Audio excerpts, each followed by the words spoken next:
प्रभु राम देव भगवान अल्लाह खुदा ईश आदि नाम एक ही शक्ति के हैं। वो कैसा है, कहां है, कैसे मिलता है, किसने देखा है? ये प्रश्नवाचक चिन्ह पूर्ण रूप से हटाने के लिए अवश्य सुनिए जगत गुरु तत्वदर्शी संत रामपाल जी महाराज के अमृत वचन सर्व पवित्र धर्मों के पवित्र शास्त्रों के आधार पर।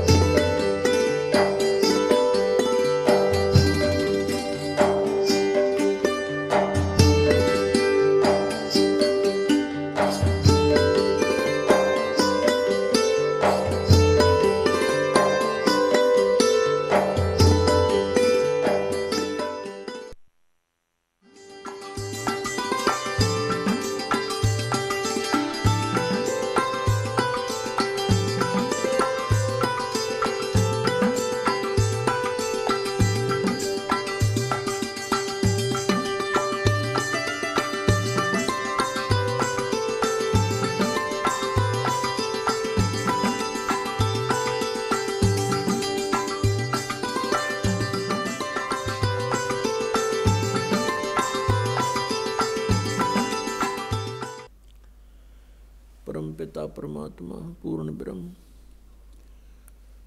सारी सृष्टि के रचनहार कुल मालिक कबीर देव जी, कबीर साहिब जी, अल्लाहु अकबर,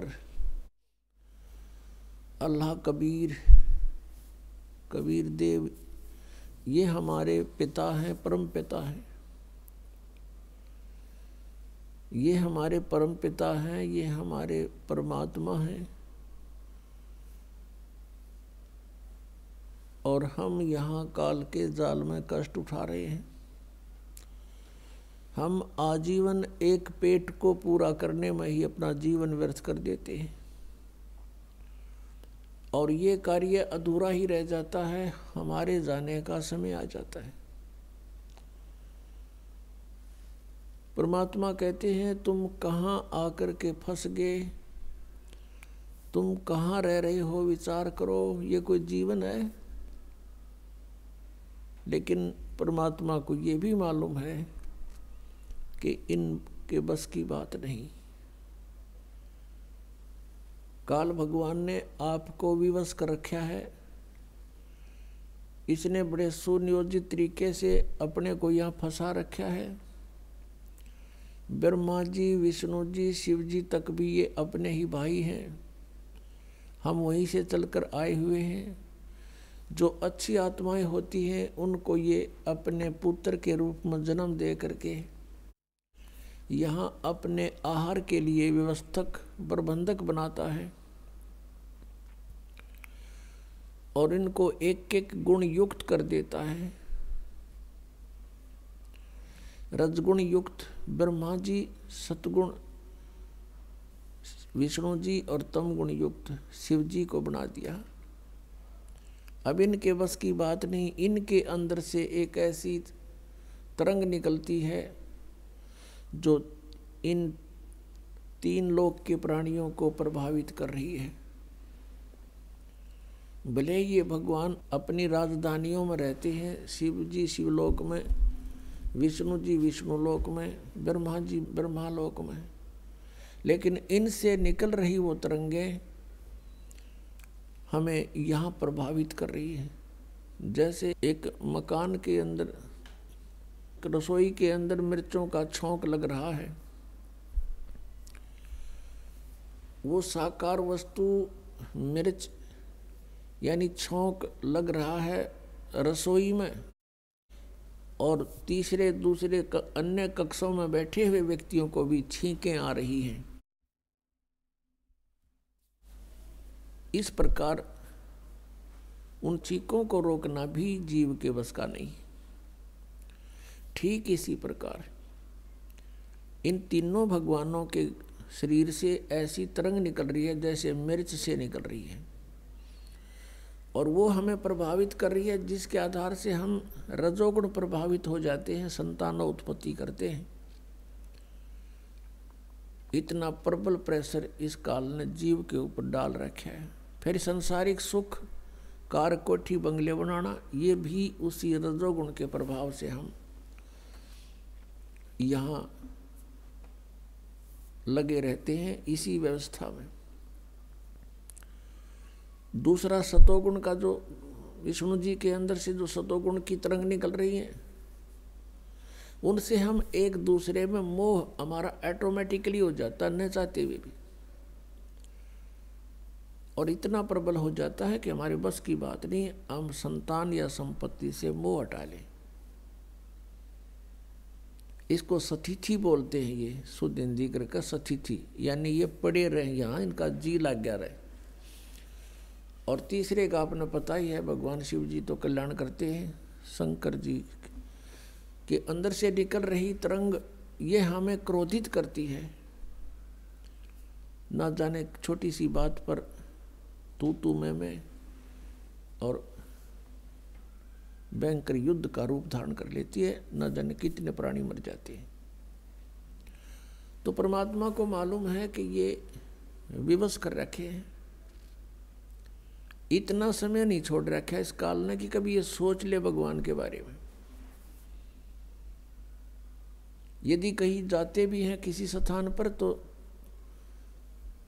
रास्ते में भी और आते जाते भी, और वहाँ 10 मिनट बेशक थोड़ा बहुत जिस पूजा में गए हैं 2-4 मिनट ध्यान लग जाना, तो फिर भी ध्यान उस बार ये व्यवस्था में रहता है। तो काल ने ये व्यवस्था सुनियोजित तरीके से कर रखी है कि मनुष्य जीवन पाकर ये प्राणी परमात्मा ना बचले, और बजाय कोशिश करे तो गलत बजाय शास्त्र विधि त्याग का मनमानी पूजाएं करे, ताकि ये मेरे जाल में पड़ा रहे। वो दयालु परमात्मा आते हैं जिनको हम छोड़कर आगे थे अपनी नालायकी थे, क्योंकि वो हमारे हैं, हम उसके हैं। अपने का दुख अपनों को ही होता है। हम जितने भी यहाँ दुखी हो रहे हैं, उतना ही परमात्मा भी हमसे दुखी है, हमारे कारण दुखी है। अब कारण क्या था कि सतलोक में इस काल ने गलती की थी, और हमने भी गलती की, क्योंकि हम अपने पिता को छोड़कर ये जब तप कर रहा था इसकी तरफ आसक्त हो गए। हम अपने परमात्मा को छोड़कर हम पतिव्रता पद से गिर गए, और हम इसको चाहने लगे भगवान को छोड़कर, जो हमें सर्व सुख देव था, सारी सुविधाएं थी, वहाँ कोई दुख नहीं था, कोई काम नहीं था, नैष्कर्म में मुक्ति वहाँ प्राप्त होती है, बिना काम किए वहाँ मिलता है आपको। तो हम वहाँ गलती हमने की, जिसका दंड आज हम यहाँ भोग रहे इसके साथ आ गए। इसने वहाँ एक और भयंकर गलती की कि जब ये दुर्गा युवा थी, परमात्मा ने इसको युवा बना करके इसके पास भेजा था, और हम सब आत्माओं को दुर्गा के शरीर में प्रवेश कर दिया था सूक्ष्म रूप में, और इसको कहा था बेटी तू वचन से जितने जीव कहेगी बना देना, बना सकती है, तेरे को मैंने पावर दे दी, कबीर भगवान ने कहा था। अब इस काल भगवान ने वहाँ इसके साथ बदतमीजी की थी। उस सच्चे लोक में ये बकवाद नहीं चलती, इसने बलात्कार करने की सोची थी, जिस कारण से इसको वहाँ से निष्कासित कर दिया। जब इसको निष्कासित कर रहे थे, इसने बहुत याचना की। एक सहजदास नाम के परमात्मा के प्रथम जनपुत्र हैं, जो सबसे पहले 16 उत्पन्न हुए थे, उनमें से एक है। उससे याचना की कि मुझे यहीं रखवा दो, प्रार्थना कर दो भगवान ते। उन्होंने प्रार्थना की थी सहजदास ने जाके भगवान के दरबार में, क्योंकि परमात्मा सतलोक के भी टॉप मोस्ट प्लेस पर विराजमान है। तो परमात्मा ने कहा था भेज दो, यहाँ से ये रखने योग्य नहीं है। तब सहजदास ने आके कह दिया कि मैं तो अर्ज करी अनुरागी, अब तुम विषय लोक जाओ बढ़वागी। ये वहाँ से चल पड़ा, तो उसका प्रतिशोध ले रहा भी ये हमारे से, हमारे परमात्मा से प्रतिशोध ले रहा है कि उसकी आत्माओं को इतना सता दूं ये तौबा बोलती रहे और वो दुखी रहे। ये इतना शैतान है जिसको हम भगवान मानते थे, ये ब्रह्म है। यहाँ ये ब्रह्म नाम से प्रसिद्ध है। जैसे गीता जी अध्याय नंबर 15 के श्लोक नंबर 16 और 17 में 3 पुरुष बताए, 3 प्रभु, एक सरपुरुष, एक अक्षर पुरुष। सरपुरुष तो ये ब्रह्म है, अक्षर पुरुष ये परब्रह्म है। संतों की वाणी में एक पारब्रह्म शब्द है, वो पारब्रह्म परब्रह्म के लिए नहीं। पार माने सबसे पार, सबसे लास्ट वाला, टॉप मोस्ट, यानी सुप्रीम गॉड। तो ये अक्षर पुरुष ये परब्रह्म है। और इन दोनों के लोकों में और इनका सब ये नाशवान है, इनका शरीर ये सभी नाशवान है, जीवात्मा किसी की नहीं मरती। 15वें अध्याय के 17वें श्लोक में कहा कि उत्तम पुरुष है तू अन्य। उत्तम पुरुष यानी पुरुषोत्तम, श्रेष्ठ परमात्मा तो कोई और है, समर्थ, और वही तीनों लोकों में प्रवेश करके सबका धारण पोषण करता है। वो अविनाशी परमात्मा है, उसको परमात्मा कहते हैं। फिर 15वें अध्याय के 18वें श्लोक में ये कहता है कि मैं तो इसलिए पुरुषोत्तम प्रसिद्ध हो गया कि मेरे अंतर्गत जितने प्राणी हैं उनसे मैं उत्तम, उनसे श्रेष्ठ हूँ, उनसे तगड़ा हूँ। जो 21 ब्रह्मांड में है ये मेरे से कम शक्ति के हैं, मैं इनसे ज़्यादा शक्ति वाला हूँ, इसलिए मैं पुरुषोत्तम प्रसिद्ध हो रहा हूँ। लोक वेद के आधार से, दंत कथाओं से मैं पुरुषोत्तम नहीं। पुरुषोत्तम तो 17वें श्लोक में बता दिया, वो कोई और है। तो ऐसे ये काल जो है यहाँ पर ये ब्रह्म नाम से प्रसिद्ध हो रहा है, लेकिन ये ब्रह्म नहीं है। ब्रह्म मीन परमात्मा, लेकिन यहाँ फिर ब्रह्म ये प्रसिद्ध हो गया, ब्रह्म कहलाता है। इसलिए उस कंप्लीट गॉड को, उस पूर्ण परमात्मा को डिफाइन करने के लिए ये तीनों बताने पड़ गए, ब्रह्म, परब्रह्म और परम अक्षर ब्रह्म। अब उसको परम अक्षर ब्रह्म बोलना पड़ा वेद पुस्तक ग्रंथों के अंदर। तो पुण्यात्माओं, अपनी जानकारी आप ही परमात्मा देने के लिए आते हैं। और परमेश्वर ने बताया था कि वेद मेरा भेद है, मैं ना वेदन के माही, और जौन वेद से मैं मिलूं ये वेद जानते नहीं। परमेश्वर ने कहा था कि वेद मेरा ही भेद है, मेरी जानकारी दे रहे हैं, और मैंने ही सारी सृष्टि रची है, इस ब्रह्म की उत्पत्ति भी मैंने ही की है। तो उस जानकारी को देने के लिए परमात्मा यहाँ स्वयं सतलोक से गति करके आते हैं। ये परमात्मा प्रत्येक युग में आते हैं। सतयुग में परमेश्वर का नाम सत सुकृत रहता है। त्रेता में मुनिंदर नाम से परमात्मा प्रकट होते हैं।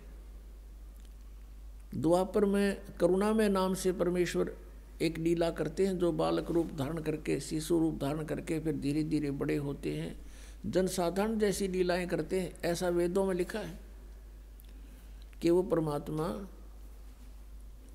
प्रत्येक युग में एक शिशु रूप धारण करके नीचे आते हैं और धीरे धीरे बड़े होते हैं। और प्रत्येक, जैसे आम व्यक्ति जनसाधारण अपने हाथों से निर्वाह करके गुजारा करता है, निर्वाह करता है अपने सब कर्म करता हुआ, ऐसी वो लीला करता है। और साथ में वो तत्वदर्शी संत की भूमिका भी करता है।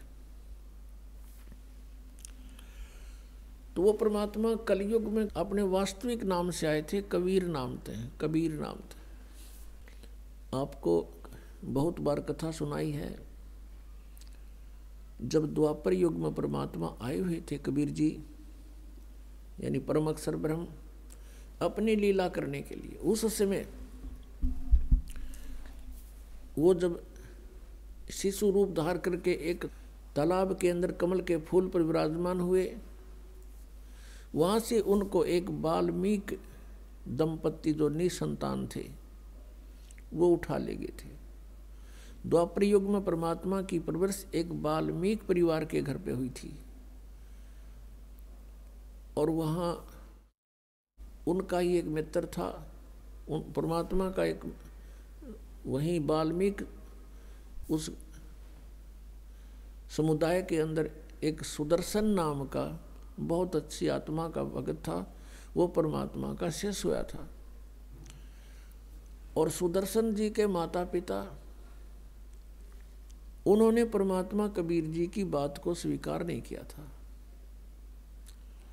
सुदर्शन जी बहुत अच्छे परमात्मा को अच्छी तरह समझ चुके थे, अपने माता पिता से भी बहुत बार प्रार्थना करते थे, लेकिन बात यह आ जाती है कि घर का जोगी जोगड़ा, बाहर का जोगी सद, क्योंकि वो उसी कॉलोनी में रहे भगवान, वाल्मीकि के घर में जन्म, तो उसको भगवान मानना हंसी खेल नहीं, बिना ज्ञान के भगवान की पहचान हो नहीं सकती। वो नहीं माने।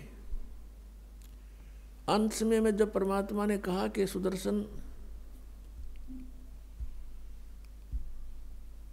उसके माता पिता शरीर छोड़ गए, लेकिन भगवान से उपदेश नहीं लिया। तब सुदर्शन जी के जाने का समय आया, तब परमात्मा वहाँ पहुँचे कि सुदर्शन, सतलोक की तैयारी है बेटा, अग्जित की तैयारी है। आपने ज्ञान ऐसा दे दिया, इसे गंदे लोक में फिर पैर फंस गया तो दाता क्यों करीब सूत में नहीं आओगी। ठीक है बेटा, एक बात बता, तेरी कोई इच्छा तो नहीं है, क्योंकि इच्छा सबसे बड़ी दुश्मन है इस जीव की, वापस ला फंसाओगी। सुदर्शन जी ने कहा कि प्रभु कोई इच्छा नहीं दास की, आपने ज्ञान ऐसा दे दिया। कुछ देर के बाद कहता, भगवान एक प्रार्थना है इस दास की, मेरे माता पिता बहुत ही अच्छी आत्मा के थे, बहुत ही नेक थे, हे परमात्मा उन्होंने आपका नाम नहीं लिया, हे दाता वो इस काल के जाल में फंस गए, और मेरी एक थोड़ी सी प्रार्थना आपसे, उचित समझो तो प्रभु स्वीकार करना, उनको पार करना प्रभु, किसी जन्म में उनको पार करना। अब परमात्मा ने सोची यू भी फंसेगा, अब यू भी रहेगा यहाँ पर, मुश्किल से एक निकालन की सोची थी काल के जालते में, यू भी फंस गया, यह भी कमजोरी ये है। एक बुजुर्ग व्यक्ति डॉक्टर के पास चला गया और जाके कहने लगा, डॉक्टर साहब मेरी कमर दुख है। डॉक्टर ने देखा अस्थि पिंजर सा रह बुढ़ेगा, वो कहने लगा, बाबा यह कमजोरी है, वीकनेस है ये शरीर में। फिर कहता मैं खड़ा होता हूँ तब चक्कर आता है। डॉक्टर बोला कमजोरी है, मेरी पिंडी भड़के हैं, मेरी पिंडियों में दर्द होता है, पिंडलियों में। डॉक्टर बोला कमजोरी है।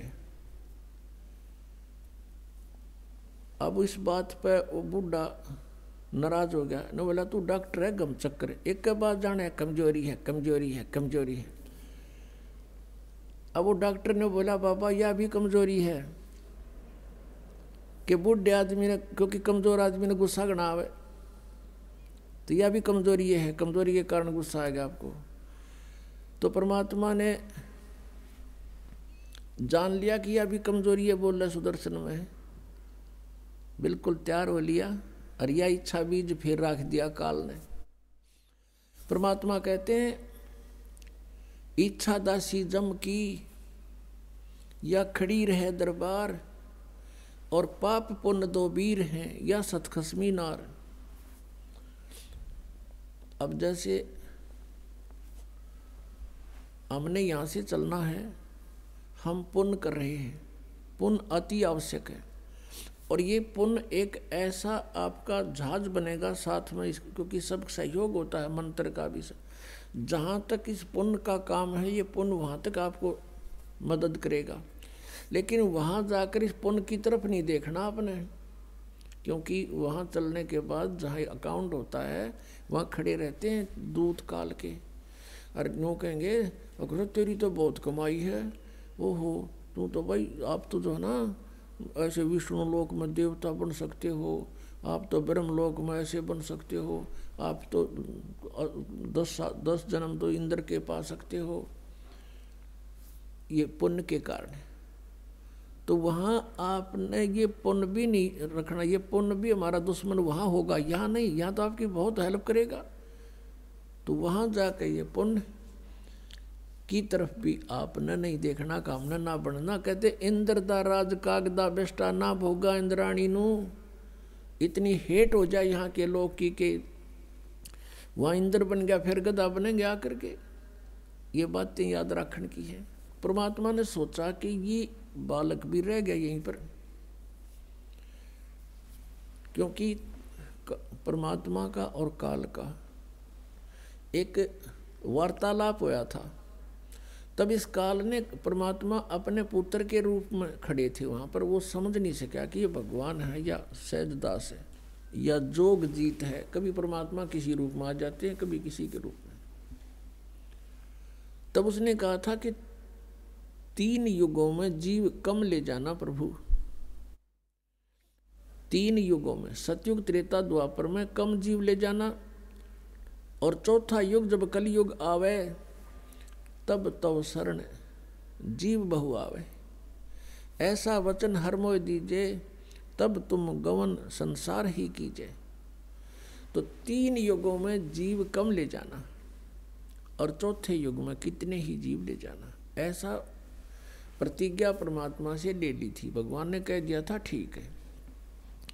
पर परमात्मा भी जानी जान थे कि ये 3 युगों में ये भक्ति को नहीं करें, क्योंकि सतयुग त्रेता द्वापर में अच्छी आत्माएं होती हैं, मजबूत शरीर होता है, पिछले पुण्य साथ होते हैं, और कोई भी साधना वो कर रहे हैं उनको पिछले पुण्यों से लाभ होता ही रहता है। तो ये सोचते रहते हैं कि जो साधना मैं कर रहा हूँ वही, उसी से मुझे पुण्य हो रहा है, ये लाभ हो रहा है।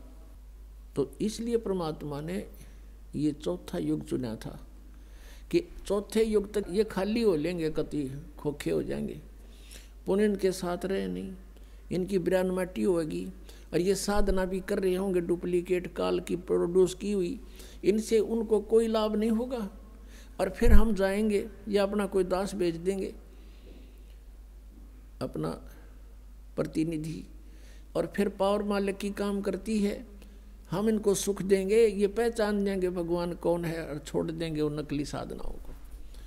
तो इस दृष्टिकोण से परमात्मा ने वहाँ सोचा था कि मुश्किल से तो एक युग तैयार कराया था, और ईब यो भी गोडे टेक ज्ञानों के आगे मन में दोष तो आ ही लिया।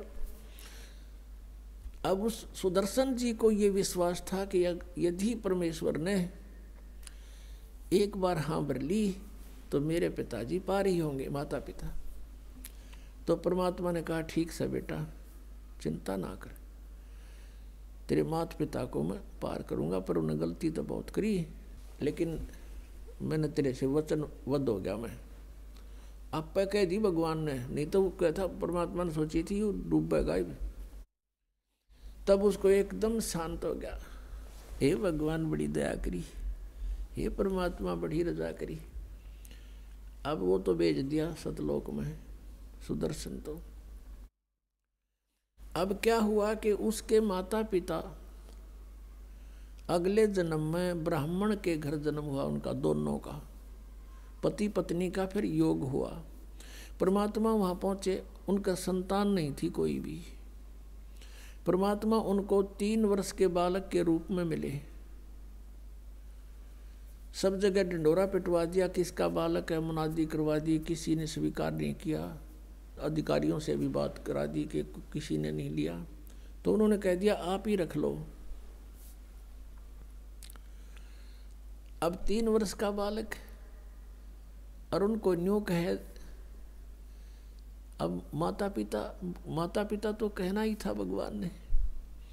और कहता बैठ जाते जब कभी, कहते आप भक्ति करो, परमात्मा का नाम लो, मैं परमात्मा हूँ, और भक्ति करो, मैं नाम बताऊंगा, अपने नाम ले लो। वो हंसन लग जाते थे, दादा पाक गया हैं, हमने नो कह नाम ले लिया, मैं भगवान हूँ। तो उसने पागल कहने लगे, पागल है यो लड़का, पता नहीं क्या बोलने लग जाता है। जब परमात्मा ने खूब कोशिश की, 1-2 वर्ष उनके संग रहे, वो नहीं माने तो अंतर ध्यान हो गए उनके सामने से। अब उनको इतना जबरदस्त बैराग हो गया भगवान का, हे परमात्मा ये तो सचमुच भगवान थे, हमने तो एक बालक माना था।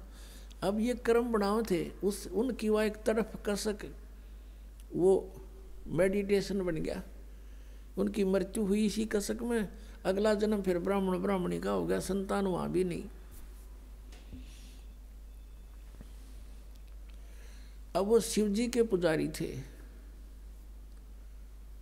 गौरी शंकर सरस्वती नाम था उनका, गौरी शंकर ब्राह्मण का, सरस्वती उसकी पत्नी का, और ये दोनों आत्मा थी सुदर्शन वाले माता पिता। अब परमात्मा ने सोची जय ये ब्राह्मण रहेंगे तो माना नहीं। अब परमात्मा ने अपने प्यारी आत्मा को पार करने के लिए जो भी कारण बनाना है उसी से ही वो बात बनेगी। अब क्या हुआ, वो शिव के पुजारी थे, नेक आत्मा थी, भगवान शिव की कथा करते थे, और जो भी दान दक्षिणा आ जाती थी केवल भोजन योग्य रख लेते थे, भोजन जितनी बाकी का भंडारा कर देते थे, दान धर्म लगा देते थे।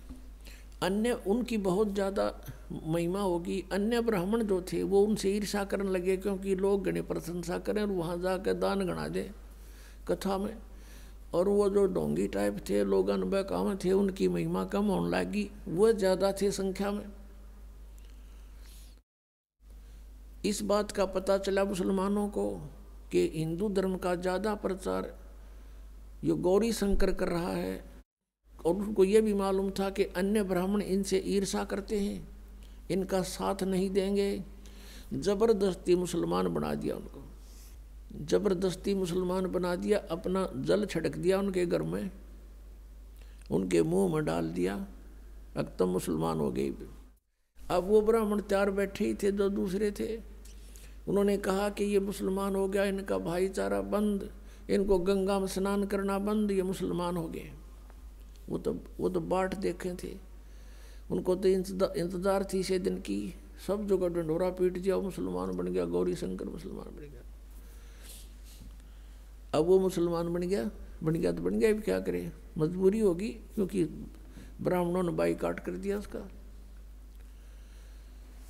उनका नाम रख दिया नूर अली, और उसकी पत्नी का नाम रख दिया नियामत। उनको फिर नीरू और नीमा कहने लगे। अब गंगा में स्नान करना बंद कर दिया मुसलमानों का कि तुम नहीं नहा सकते इसमें, किसी को नहीं स्नान करने देते थे गंगा में वहाँ पर, मुसलमानों को खासकर। तो उन्होंने क्या सोचा कि अब क्या करें भाई। गौरी शंकर सरस्वती ने, नीरू नीमा ने विचार किया कि पहले तो रोजी रोटी चल रही थी कथा करने से, फिर उन्होंने सोचा भाई ऐसा कौन सा आसान कार्य है जो बिना पैसे के शुरू हो सके, हमारे पास पैसा तो है नहीं। तो उन्होंने फिर कपड़ा बुनने का काम सोचा। उसमें कुछ नहीं करना, एक 4 लठ गाड़ने होते हैं, 4 खुट्टे से बस लकड़ी काट लाओ जंगल बात। तो वो कार्य शुरू कर दिया, और इतनी नेक आत्मा थी, फिर भी उनका जो मेहनताना आता था, दोनों की रोटी से जो बच जाता था, हफ्ते 10 दिन में भंडारे में लगा देते थे, यानी पुण्य करते थे। उनको संतान नहीं थी। पुण्यात्माओं, समाज के अंदर हम ऐसी कुरीतियां भर चुके हैं कि आधे से ज़्यादा हम उनसे दुखी हैं। संत मते के अनुसार, परमात्मा के विधान अनुसार, ठीक है, संतान भगवान देता है, वो हमारा संस्कार है, और उन संस्कार को हमने भोगना है। लेकिन परमात्मा की शरण में आप भी आओ और बच्चा ने भी ला दे, तो फिर परमात्मा के भी टॉप आवृत हैं। पूर्ण परमात्मा के पास, कबीर भगवान के पास एक ऐसी शक्ति है कि वो हमारे संस्कारों को चेंज कर सकता है। अन्य भगवान ब्रह्म परब्रह्म यहाँ तक कोई नहीं कर सकता, ना ब्रह्मा विष्णु महेश कर सकते। हमारा एक दूसरे से लेन देन है, इसलिए हम यहाँ फंसे हुए हैं। एक लेवा एक देवा दूतम, यहाँ कोई किसी का पिता नहीं पूतम, ऋण संबंध जुड़ा एक ठाठा, अंश में सब 12 बाटा। जब सुखदेव ऋषि अपनी माँ के गर्भ में 12 वर्ष रहे थे, जब बाहर आए आते ही उठकर चल पड़े, अपनी और नाल को कमर पर डाल ली। और जब व्यास जी ने कहा था अरे बेटा मुंह तो दिखा दे, पीठ करके चल पड़ा। अरे 12 वर्ष तेरी इंतजार करी, पुत्र मोह में व्याकुल हो गए व्यास जी, और कहा एक बार शकल तो दिखा दे मेरा बेटा। तो सुखदेव दूसरी तरफ मुंह किए हुए कहता है कि ऋषि जी ना जाने कितनी बार तू मेरा बाप बन लिया, ना जाने कितनी बार मैं तेरा बाप बन लिया, ये तो बूंदी बीमारी है, कट्टन दे मेरा रोग।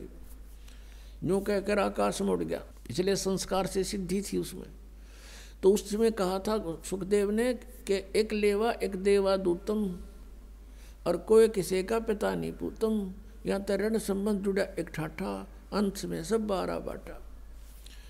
यह एक कथा है, बिल्कुल सच्ची समझो इसको। 2 भाई थे, पिता ने पहली शादी करवाई, उससे एक पुत्र उत्पन्न हुआ, वो पत्नी मर गई। दूसरी शादी कराई, उससे दूसरा पुत्र उत्पन्न हुआ। वो पिता के एक के संतान थे, माताओं के 2 के थे। उनकी एज में भी काफ़ी डिफरेंस था। बड़े पिता की मृत्यु होगी, बड़े भाई का विवाह हो गया। छोटा भाई जब 10-1 वर्ष का था उसकी मृत्यु होगी, अस्वस्थ हो गया। इलाज करवाना चाहा, 10-20 हज़ार 2,000 रुपये लगाए, स्वस्थ नहीं हो पा रहा था। तो दोनों ने पति पत्नी ने मिलकर सोचा, उस बड़े भाई ने और उसकी पत्नी ने, कि आधी संपत्ति का हकदार है, सबको पता है मरने वाला है, बीमार बहुत है, क्यों पैसे व्यर्थ करते हो, इसको विष दे देते हैं या विष का इंजेक्शन लगवा देते हैं। एक सलाह बन गई, क्यों बुरे काम में जल्दी बात बने है, एक राय हो जाती है।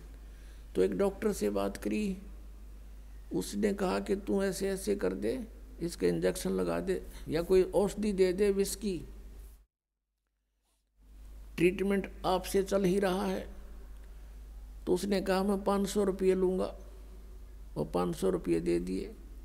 उस समय के 500 रुपये। कहने का भाव यह है कि उस लड़के की मृत्यु होगी। मृत्यु होगी तो 2-3 वर्ष के बाद, 1-2 वर्ष के बाद उनका लड़का हो गया। वर्ष के बाद उनका संतान नहीं थी, एक पुत्र उत्पन्न हुआ, और सारी संपत्ति उस भाई वाली भी उससे की होगी। तो उस बच्चे को खूब लाडते, खवावें प्यावें, खूब गिने दिनों में 15-16 वर्ष का हो गया। 15-16 वर्ष का हो गया तो उसका विवाह कर दिया। विवाह होते ही वो लड़का बीमार हो गया, वो लड़का अस्वस्थ हो गया, और उसके इलाज में, ट्रीटमेंट में संपत्ति बेच दी, घर में पैसा था वो सारा ला दिया, लेकिन वो स्वस्थ नहीं हो रहा। एक दिन वो बैठा, उसका पिताजी और लड़का चारपाई पे अंतिम सांस गिने था। तब उस लड़के ने कहा कि भाई साहब मेरी कफन की तैयारी कर ले, और लकड़ियों की। तब उसने सोचा कि इस लड़के का इतना अस्वस्थ दिमाग हो गया कि मुझे पहचान नहीं रहा। उसने कहा बेटा मैं तेरा पिताजी हूँ। वो कहने लगा मुझे पता है तू मेरा पिताजी नहीं, तू मेरा भाई है। तुझे याद होगा आपका एक छोटा भाई था अखां, और उसको तूने कैसे मारा था? विष दे के, और मैं ही वो हूँ, और तेरे पुत्र रूप में जन्म लिया मैंने। अब भाई साहब मेरा हिसाब बराबर हो गया, जितनी मेरी संपत्ति तूने हड़पी थी वो सारी ले ली, सारी खर्च हो रही मेरे ऊपर। अब लकड़ियों के और कफन के पैसे शेष है, और इनकी तैयारी करना चला। तब उसने पूछा कि भाई बात तेरी सारी सच्ची है, सही मैंने जुल्म किया तो मेरे आगे आगी इकलौता पुत्र है, और आगे होने की आस नहीं, मेरा कुल नाश हो गया। मैंने जैसा किया मुझे तो भोग मिल गया। भाई भगवान का न्याय, बड़ी अच्छी बात, मुझे मिलना चाहिए था दंड। परंतु ये जो तेरी पत्नी है इसने क्या जुल्म कर दिया बेचारी ने।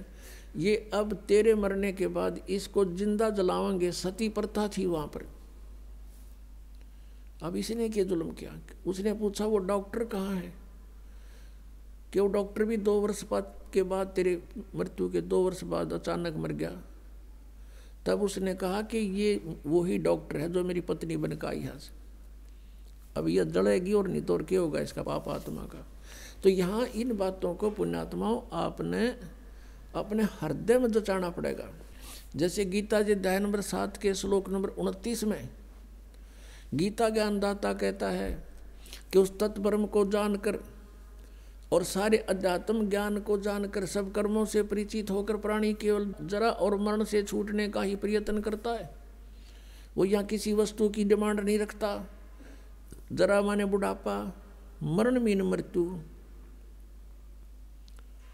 तो पुण्यात्माओं हमने सब कर्मों से परिचित होना है। एक समय एक गुरु से चले जा रहे थे, एक मछियारा मछली पकड़ रहा था और उनको पकड़ पकड़ के जाल भर भर के बाहर डाल रहा था। वो तड़प तड़प के मर रही थी। तब शिष्य ने पूछा, गुरुदेव इस अपराधी प्राणी को क्या सजा मिलेगी? गुरुदेव ने कहा, बेटा आजा फिर बताऊंगा, समय आने पर उत्तर दूंगा तुझे। कुछ 5-7 वर्ष के बाद, 8 वर्ष के बाद दोनों गुरु शिष्य जा रहे थे, जंगल से गुजर रहे थे, वन से। वहाँ एक हाथी का बच्चा उछल कूद करता करता 2 पेड़ों के बीच में फंस गया। बहुत निकट निकट थे। निकलने की चेष्टा की लेकिन नहीं निकल पाया। निकलने की चेष्टा करने में उसकी सारी खाल छुल गई। वो निकलते आया बाहर, लेकिन इतना लाचार हो गया, वो गिर गया। उसके सारे शरीर में कीड़े पड़ गए, कीड़े, और वो बुरी तरह चिल्लाहट मार रहा है, चिल्ला रहा है। अब उस शिष्य ने पूछा, गुरुदेव इस प्राणी ने ऐसा कौन सा जुल्म कर दिया? देखो कितने कीड़े पड़े हुए इसके शरीर में, चिल्ला रहा है। तब गुरुदेव ने कहा, बेटा जो मछियारा आपने देखा था, प्रश्न पूछा था मेरे से, एक मछियारा मछलियां पकड़ रहा था।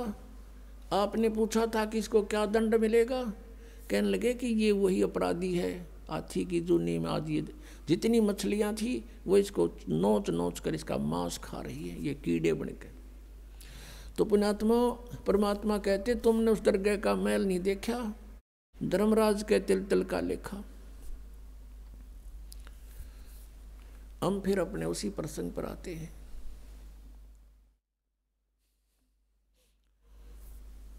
अब नीरू और नीमा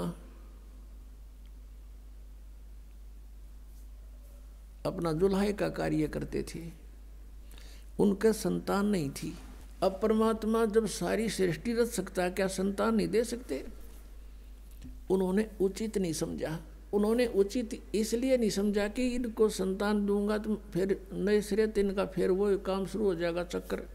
अब इनके पिछले लेन देन समाप्त हो रहा है और बात लवेला गिरी है। परमात्मा जानकार डॉक्टर थोड़ा गलती कर सकता है?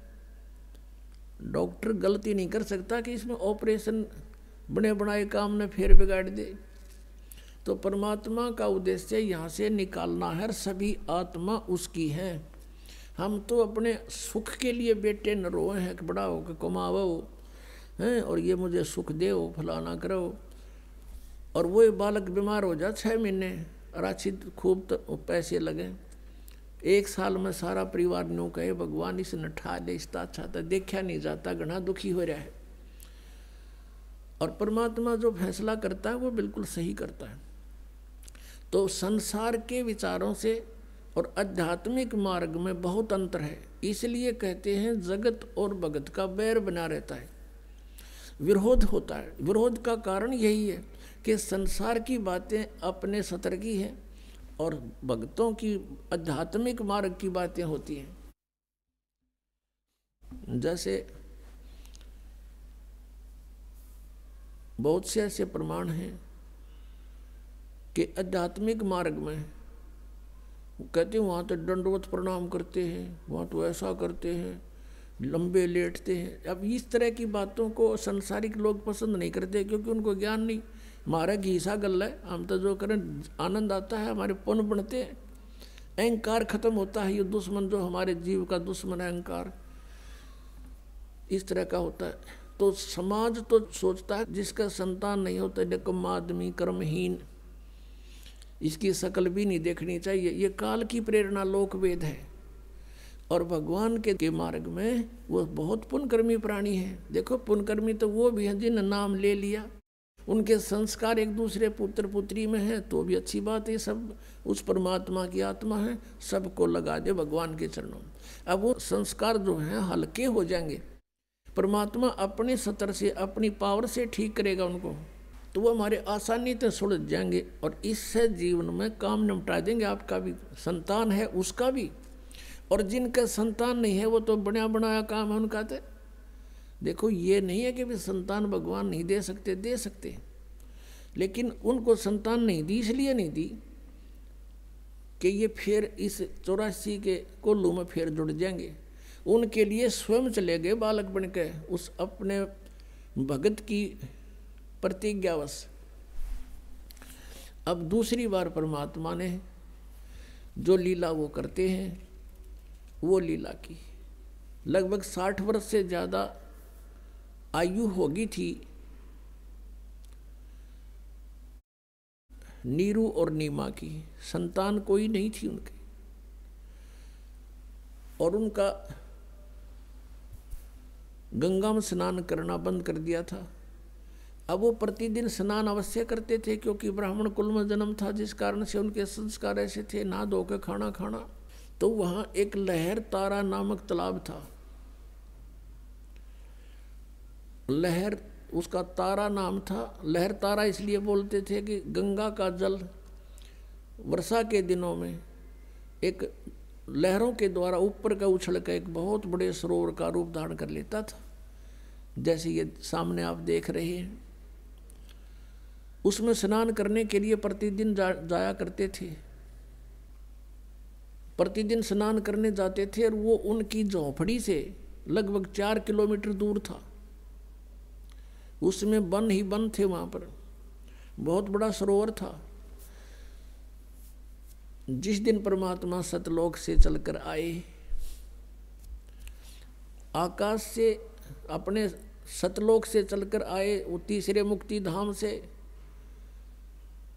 उसी समय एक अष्टानंद नाम के महर्षि रामानंद जी के शिष्य, एक ऋषि अष्टानंद जी साधना कर रहे थे अपने गुरुदेव के द्वारा बताई गई क्रियाओं से।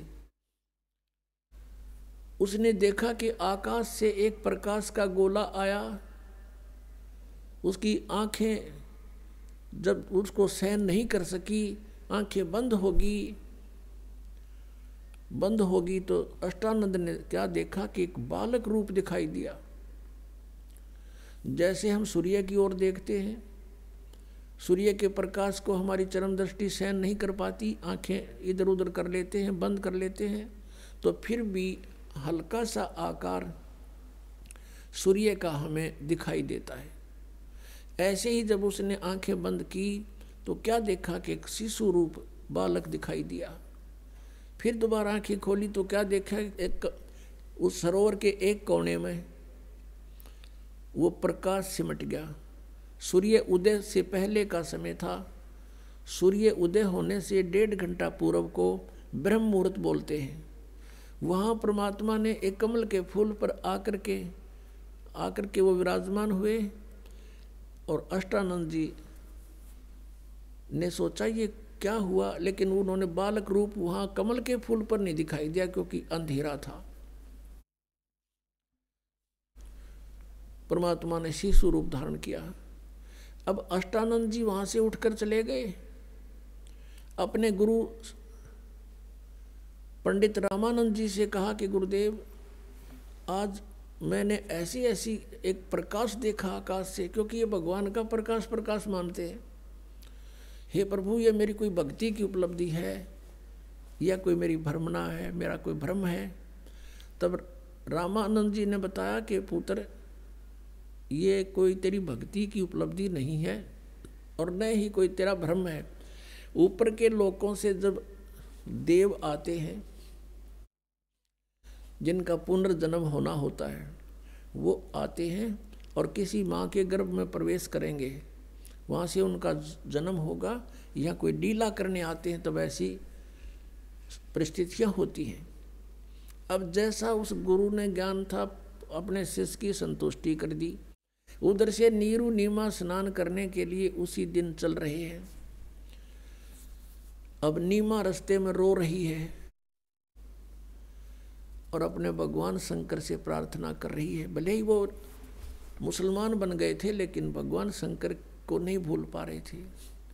वैसे तो पुण्यात्माओं, ये जो मोहम्मद जी थे, हजरत मोहम्मद, ये शिवलोक से आए थे। एक बहुत अच्छी आत्मा थी, गण थे उनके, पिछले संस्कार अच्छे थे, उनके कारण ये वहाँ जन्म हुआ। उनमें शक्ति भक्ति थी, और जिस कारण से एक अलग से भक्ति विधि उन्होंने चलाई। अब क्या बताते हैं कि वही मोहम्मद, वही महादेव, वही आदम, वो ब्रह्मा, गरीबदास दूसरा कौन है, देखा अपने घर में। वही मोहम्मद, वही महादेव, क्योंकि महादेव के ही ये पुजारी थे। और वही आदम, वही ब्रह्मा। आदम जी जो हैं, बाबा आदम, ये ब्रह्मा जी के अवतार थे, उनके लोक से आए हुए थे। और दास गरीब दूसरा कोई नहीं, देखा अपने घर में, यानी यहाँ अपने कमलों के अंदर। आप देखो, तुम्हारी अगर भक्ति ठीक हो जाए, आप देख, आपको पता लग जाएगा कि उस लोक में, जब आप ब्रह्मा के लोक में जाओगे तो वह सारी हिस्ट्री लिखी होगी आपके सामने कि आदम रूप में कौन प्राणी गया था यहाँ से। फिर वो क्या होते हैं कि वहाँ से भक्ति युक्त आते हैं, नीचे आकर उनके संस्कार कमज़ोर हो जाते हैं, आशीर्वाद दे देकर। फिर वो पितर रूप धारण कर लेते हैं, पितर लोक में जन्म होता है उनका जा करके। हजरत मोहम्मद जी को जब जबराइल नाम के एक देवता ऊपर लेकर गए थे, फरिश्ता, तो वहाँ देखा था कि बाबा आदम स्वर्ग के अंदर रो रहा है। एक तरफ देखता है तो रोता है, दूसरी तरफ देखता है तो हंसता है। तब हजरत मोहम्मद के पूछने पर जबरील ने बताया कि ये बाबा आदम है, और ये रो इसलिए रहा है कि इसकी नकम्मी संतान जो थी वो गलत काम करते थे, आज नरक में पड़े हुए, उनको देखता है तो रोता है। अच्छी संतान इसकी थी, वो स्वर्ग के अंदर है, स्वर्ग की तरफ देखता है तब ये हंसता है। अब वो बाबा आदम वहाँ भी दुखी। तो कहने का भाव ये है कि ये सभी हमारे संस्कार मिले जुले हैं, हम कोई अलग कोई नारे हम नहीं हैं, लेकिन इस काल ने हमें कई भागों में बांट दिया। अब इनको फिर धीरे धीरे एक होना है। तो कहने का भाव ये है, जो प्रसंग चल रहा है कि भगवान शिव को बहुत याद करती थी। अब नीमा रो रही है, अंदर से पुकार रही है कि हे भगवान, हे शिव जी महाराज, अपनी दासी को भी एक लाल दे दो, मेरा भी समाज में सिर हो जा, समाज के अंदर मुझे भी जीने का राह मिल जावे। हमें तो देखते ही लोग ये कहते हैं ये तो मनहूस आ गए हैं, इनकी तो शक्ल भी ना देखो। ऐसा कहकर बुरी तरह रो रही है। नीरू ने कहा, नीमा, यदि हमारे भाग्य में होता तो भगवान दे देते, अल्लाह दे देते हमें, लेकिन हमारे भाग्य में नहीं है। और तू ना रोया कर बार बार, तेरी आंखें फूट जाएंगी, बुढ़ापे का सहारा है नहीं, आंखें से तुझे दिखना बंद हो जाएगा, तो ज़्यादा दुखी हो जाएगी, बार बार मत रोया कर। ऐसे कहते बतलाते वो उस स्थान पर पहुंच गए जहाँ प्रतिदिन स्नानार्थ जाया करते थे। जून का महीना, ज्येष्ठ सुदी पूर्णमासी, सन 1398, संवत 1455, ये गर्मियों के दिन, उत्तर प्रदेश, काशी बनारस की बात है। अब पहले नीमा ने स्नान कर लिया, उस तालाब में स्नान करके वो बाहर आ गई। वो जो उधर से नीरू स्नान करने के लिए प्रवेश कर गया उसी घाट पर, कच्चा सा स्थान था। नीमा जो कपड़ा बांध कर नहाई थी, उसको धोने के लिए, कपड़े चेंज करके उसको धोने के लिए पुनः गई वो सरोवर के किनारे। उस समय तक कुछ रोशनी सी हो गई थी। सुबह ब्रह्म मुहूर्त की बातें हैं, धीरे धीरे वहाँ सुबह थोड़ी किरणें सी, थोड़ी रोशनी सी हो गई थी, जैसे सुबह सुबह कुछ ऐसा दिखने लग जाता है। तो नीमा ने क्या देखा कि कमल के फूल के ऊपर एक पैर हिल रहा है। उसने सोचा कोई सर्प ना हो और मेरे पति को डस ना ले। उसने गौर से देखा, बहुत ध्यान से देखा। क्या देखा कि बालक एक पैर को तो ऐसे हिला रहा है, ऐसे ही हिला रहा, पैर मार रहा है। उसने देखा है तो बालक है और कमल के फूल पर। अपने पति से कहा, जो वहीं थोड़ी सी दूरी पर स्नान कर रहा था, कि देखना जी, देखियो कमल के फूल पर बालक है, बच्चा है, बच्चा है, इसको उठाइयो, डूबेगा। अब नीरू स्नान कर रहा है ऐसे ऐसे करके। उसने सोचा ये तो मेंटल होली। अब इसने इसमें जल के अंदर भी बच्चे दिखने लगे और नो कहे भगवान इसने सद्बुद्धि दो। फिर वह फिर जोर से कसक से कहती है, जी सचमुच देखना देखना, देख डूब गया डूब गया। तो उसने सोचा भाई देखते लूँ। जिधर वो संकेत कर रही थी ध्यान किया तो सचमुच कमल के फूल पर बालक है। उसने तुरंत उठा लिया, उस कमल के फूल समेत उस बालक को उठा के अपनी पत्नी को थमा दिया। अब वो नीमा उसको लेकर परमात्मा को किनारे पर आ गई और नीरू नहाने लग गया। वो स्नान कर ही रहा था। अब नीमा परमात्मा को, वो तो परमेश्वर आए हुए थे, अपना आत्मा जिस मालिक का नाम लेते हैं, रोम रोम करना जाते हमारे, जिसकी खोज में हम युगों से लगे हुए हैं।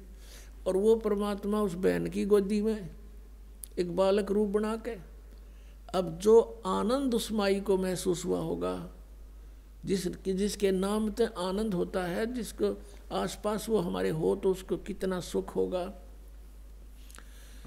अब ये तो वो माई ही व्याख्यान कर सकती है, वही वर्णन कर सकती है, उसके पास भी जुबान नहीं होगी। लेकिन पुत्र मोह, मालिक की कृपा, इतना सुंदर बालक, उसको देख देख कर कभी उसको प्यार करती है, मुंह चूमती है, सीने से लगाती है और शुक्र मनाती है अपने शंकर भगवान का। हे भगवान, आज ही हृदय से पुकार की थी, आज ही भगवान आपने मेरी सुन ली। अब यहाँ बताते हैं कि जगत का पेखना पेख्या, धड़ी का नाम ना लेखा। इन ब्रह्मा विष्णु महेश के 9 नंबर बना करते आ तरह खुद भगवान, अन्यों के शिव जी ने दे दिया। अब हम ऐसे ही अभी तक भ्रमित रहे। अब थोड़ी देर के बाद स्नान करके वो नीरू बाहर आया। उसने विचार लाया कि पहले तो हम मुसलमान बना दिए, मुसलमानों से हमारा ज़्यादा लिंक नहीं, हिंदू हमसे बात नहीं करते, और कहीं हम इस बालक को घर लेकर जाएंगे तो गांव वाले नगर वाले कहेंगे कि तुम किसी का चुरा के लाए हो। हम कहेंगे कमल के फूल पर मिला, हमें कहेंगे झूठ बोलते हो, कमल के फूल पर बालक हो ही नहीं सकता, और हमारा उलिया बिगाड़ेंगे, बालक को छीन लेंगे, पूछेंगे कहाँ इनकी माता पिता, वह रो रही होगी, तुम चुरा कर लाए हो किसी का। इस तरह की उसने 100 अटकल लाकर अपनी पत्नी से कहा कि भगवान इस बालक ने यहीं रख दे, इसी में अपनी खैर है। लेकिन नीमा कहती है, जी ना जाने इस बालक ने मेरे पर के जादू कर दिया, अब मैं इसके बिना जी नहीं सकती, मर सकती हूँ, मैं इसको नहीं छोड़ सकती। अब नीरू ने सोचा कि ये मानती नहीं और घर ते बेघर करवाएगी, बालक रहना नहीं। उसने अपने जीवन में पहली बार अपनी पत्नी की तरफ हाथ किया थप्पड़ मारने के लिए, रोते हुए कि तू जिद्दी होगी, मैं तेरी हर बात को मानता आया हूँ, इस कारण के हमारे संतान नहीं है कि तेरी आत्मा दुख ना पा जा, इसलिए तू जिद्दी होगी, हट करने लगी है, मेरी एक नहीं मानती है, और छोड़ इस बालक को। यूँ हाथ किया ही था, परमात्मा बोले जो गोदी में थे, कहने लगे नीरू सावधान हो। अब नीरू रुक गया, डर गया कि कोई भूत है, प्रेत है, कि फरिश्ता है। बालक बोल पड़ा और कहा कि मुझे घर ले चलो, तुम्हारा कोई आपत्ति नहीं आएगी, मैं तुम्हारे लिए आया हूँ। और नो बालक बोल पड़े, कलजा पाट जा। वो तो चुप हो गया, कत्ती सांस नहीं निकाला, और आगे आगे हो लिया अपनी धोती ठाक है। और घर पे आ गए। घर पे आते ही पता चला सबने कि इतना सुंदर बालक है, भगवान कदे देखा ना सुना। सारे नगर की औरतें आदमी देखना हुए, राजा तक भी आए, वहाँ का जो राजा था दिल्ली का वो भी देखने आया कि इतना सुंदर बालक। ये भूल भाल गए कि कौन हर कितने लाए, नो तो बता दिया कि वहाँ लहर तारा तालाब में मिला है कमल के फूल पे। फिर परमात्मा की लीला थी, किसी के मन में दूसरी भावना नहीं आने दी।